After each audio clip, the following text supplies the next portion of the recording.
La Bible en un an, la 236e journée, le livre d'Ézéchiel, chapitre 1, verset 1 au chapitre 3, verset 15. Le livre des psaumes, chapitre 39, verset 1 à 14. Le livre des proverbes, chapitre 21, versets 21 et 22. La première épître aux Corinthiens, chapitre 11, versets 17 à 34.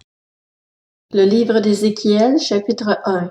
La 30e année, le 5e jour du 4e mois, je faisais partie des exilés près du fleuve Kebar. Le ciel s'est ouvert et j'ai eu des visions divines. Le 5e jour du mois, c'était la 5e année de l'exil du roi Joachim. La parole de l'Éternel a été adressée à Ézéchiel, le fils du prêtre Buzi, dans le pays des Babyloniens, près du fleuve Kebar. C'est là que la main de l'Éternel a reposé sur lui. Alors que je regardais, un vent impétueux est arrivé du nord, ainsi qu'une grande nuée et une gerbe de feu. Tout autour, une lumière rayonnait. Au centre, il y avait comme un éclat étincelant qui sortait du milieu du feu. Au centre encore, quelque chose ressemblait à 4 êtres vivants. Leur aspect était proche de celui des hommes. Chacun d'eux avait 4 visages et 4 ailes. Leurs jambes étaient droites et leurs pieds pareils aux sabots d'un taureau. Ils étincelaient comme du bronze poli. Ils avaient des mains d'hommes sous leurs ailes, sur les 4 côtés. Sur les 4 côtés, il y avait aussi leurs visages et leurs ailes, ceci pour chacun des 4 êtres vivants. Leurs ailes se touchaient l'une l'autre. Ils se déplaçaient sans dévier, chacun allait droit devant lui. Un de leurs visages ressemblait à celui des hommes, mais tous les 4 avaient aussi une face de lion à droite, une face de taureau à gauche et une face d'aigle. Voilà pour leurs visages. Leurs ailes étaient déployées vers le haut. 2 de leurs ailes touchaient celles d'un autre et 2 couvraient leur corps. Chacun allait droit devant lui. Ils allaient là où l'esprit allait. Ils se déplaçaient et ils se déplaçaient sans dévier. Ces êtres vivants ressemblaient, par leur aspect, à des braises incandescentes. C'était pareil à l'aspect de torches enflammées. Un feu circulait entre les êtres vivants.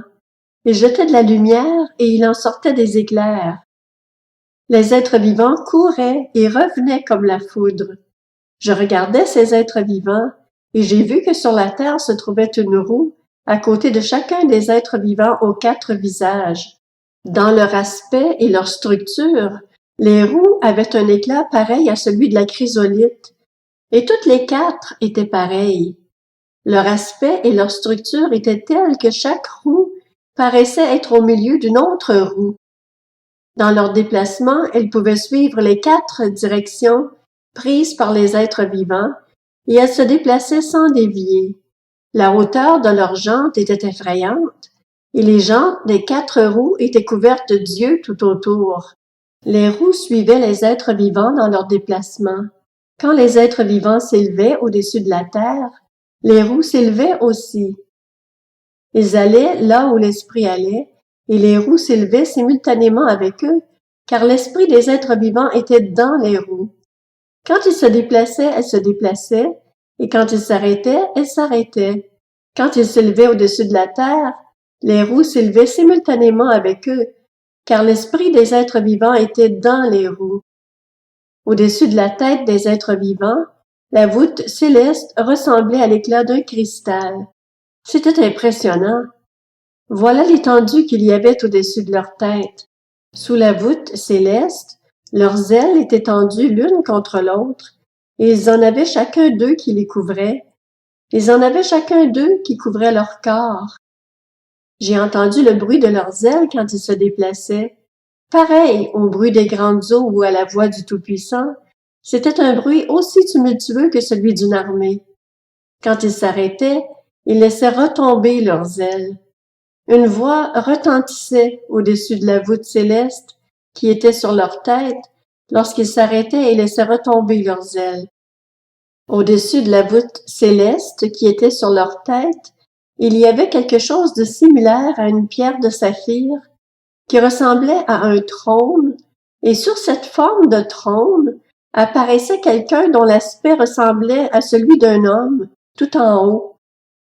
J'ai vu comme un éclat étincelant, comme du feu, qui l'enveloppait tout autour.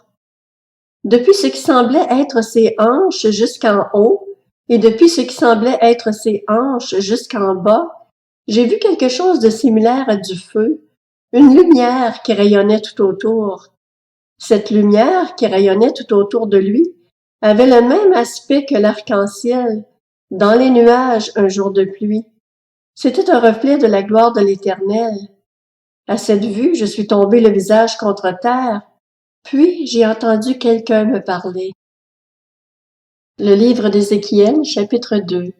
Il m'a dit, « Fils de l'homme, tiens-toi debout sur tes pieds et je te parlerai. » Pendant qu'il me parlait, l'Esprit est entré en moi et m'a mis debout sur mes pieds.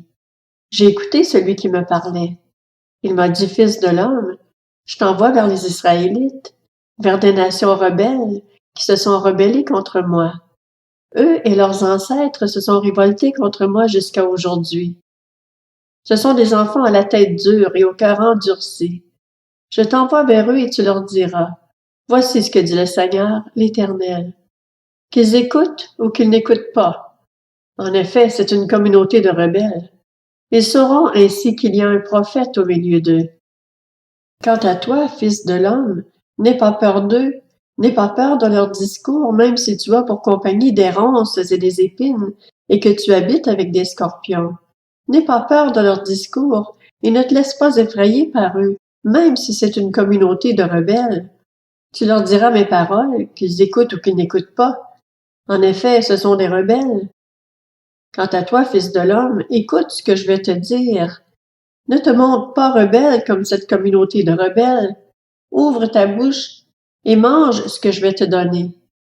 J'ai regardé et j'ai vu qu'une main était tendue vers moi. Elle tenait un livre. Il l'a déroulé devant moi.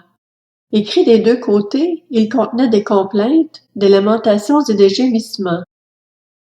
Le livre d'Ézéchiel, chapitre 3. Il m'a dit, « Fils de l'homme, mange ce qui est devant toi. Mange ce livre et va parler à la communauté d'Israël. » J'ai ouvert ma bouche et il m'a donné ce livre à manger.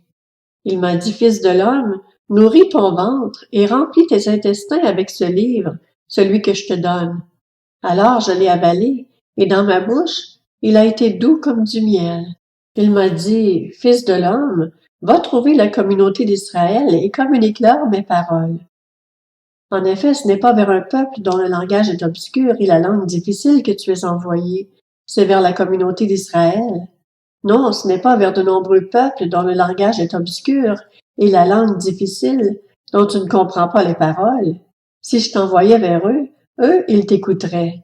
Mais la communauté d'Israël ne voudra pas t'écouter parce qu'elle ne veut pas m'écouter.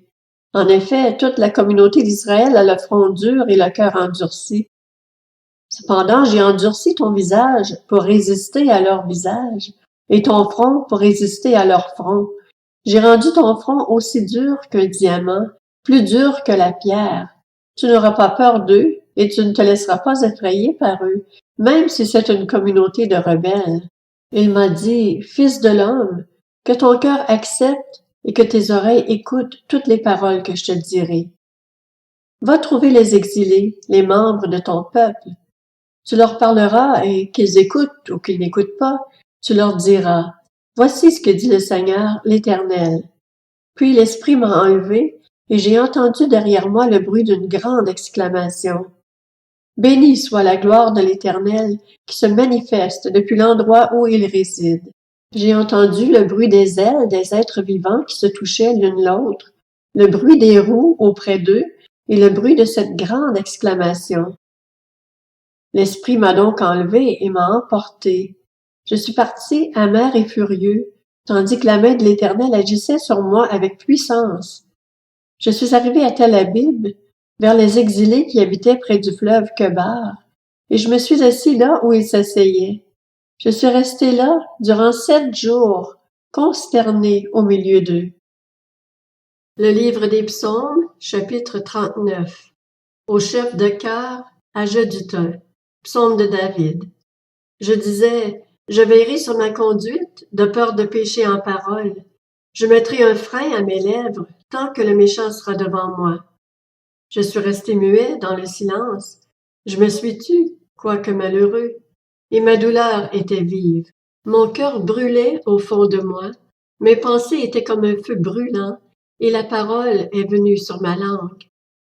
Éternel, fais-moi connaître quand finira ma vie, quel est le nombre de mes jours, afin que je sache combien je suis peu de choses.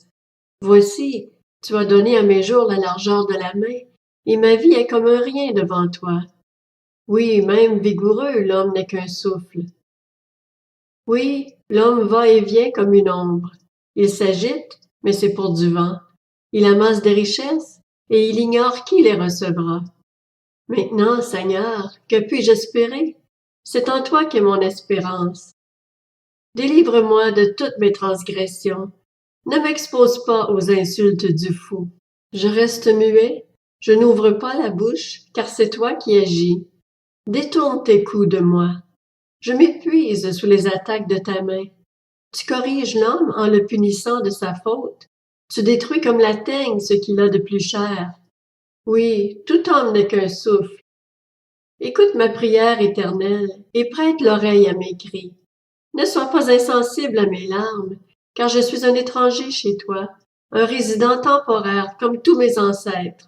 Détourne ton regard de moi et laisse-moi respirer avant que je m'en aille et que je disparaisse.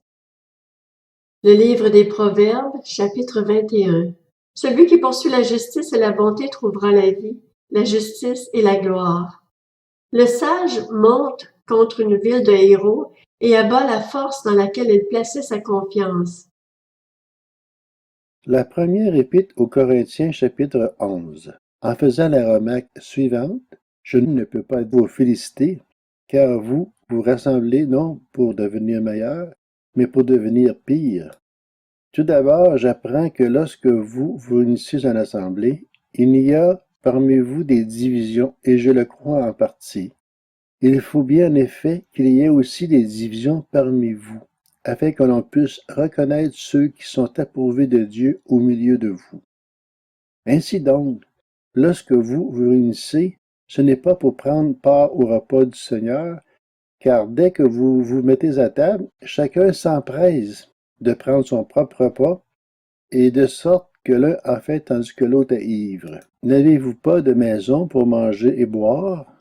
Ou bien méprisez-vous l'Église de Dieu et voulez-vous faire honte à ceux qui n'ont rien? Que vous dire? Faut-il vous féliciter? Sur ce point, je ne vous félicite pas. En effet, j'ai reçu du Seigneur ce que je vous ai transmis. Le Seigneur Jésus, la nuit où il a été arrêté, a pris du pain. Après avoir remercié Dieu, il l'a rompu et a dit, « Prenez, mangez. Ceci est mon corps qui est rompu pour vous. Faites ceci en souvenir de moi. » De même, après le repas, il a pris la coupe et a dit, « Cette coupe est la nouvelle alliance en mon sang. Faites ceci en souvenir de moi tous les fois que vous en boirez. » En effet, tous les fois que vous mangez ce pain et que vous buvez cette coupe, vous annoncez la mort du Seigneur jusqu'à ce qu'elle vienne. C'est pourquoi celui qui mange ce pain ou boit la coupe du Seigneur indignement sera coupable envers le corps et le sang du Seigneur. Que chacun donc s'examine lui-même, et qu'ainsi il mange du pain et boive de la coupe, car celui qui mange et boit indignement, sans discerner le corps du Seigneur, mange et boit un jugement contre lui-même. C'est pour cela qu'il y a parmi vous beaucoup d'infirmes et de malades, et que plusieurs sont morts. Si nous nous examinons nous-mêmes, nous ne serions pas jugés. Mais quand nous sommes jugés, c'est le Seigneur qui nous corrige, afin que nous ne soyons pas condamnés avec le monde. Ainsi, mes frères et sœurs, lorsque vous vous réunissez pour le repas, attendez-vous les uns les autres. Si quelqu'un a faim, qu'il mange chez lui, afin que vous ne vous réunissiez pas pour attirer un jugement sur vous. Quant aux autres questions, je les réglerai quand je viendrai chez vous.